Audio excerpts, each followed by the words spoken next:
Tehran کے 16 جنوری کو پاکستانی حدود کے اندر فضائی حملے کے بعد سے دونوں ملکوں کے بیچ جو ماحول پیدا ہوا ہے، یہ ماحول ہمیشہ سے ایسا نہیں تھا۔ دونوں ملکوں میں تاریخی طور پر دوستانہ تعلقات رہے ہیں۔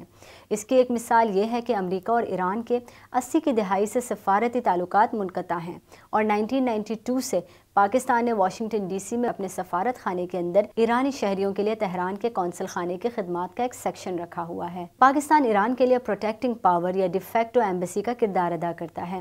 ایران اور امریکہ آپس میں کسی قسم کا رابطہ نہیں کرتے۔ امریکہ پاکستان کے ذریعے ہی ایران سے کسی بھی طرح کی کمیونیکیشن کرتا ہے۔ اس ڈی فیکٹو ایمبیسی یا پروٹیکٹنگ پاور کی تشریح سے پہلے جانتے ہیں کہ ایران اور امریکہ کے تعلقات منقطع کیوں ہوئے تھے۔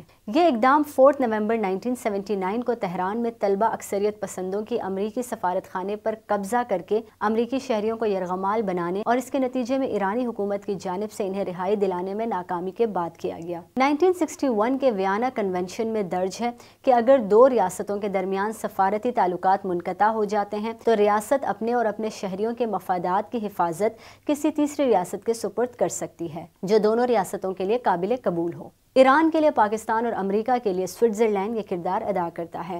ابتدائی طور پر الجیریا نے امریکہ میں ایران کے لیے پروٹیکٹنگ پاور کے طور پر کام کیا، لیکن ایران کی طرف سے الجیریا کی کالعدم اسلامی تنظیم کی حمایت کی وجہ سے دونوں ملکوں کے تعلقات خراب ہوئے، تو الجیریا نے جنوری 1992 میں واشنگٹن ڈی سی میں اپنی خدمات بند کر دی، اور تب سے پاکستان یہ کردار نبھاتا آ رہا ہے۔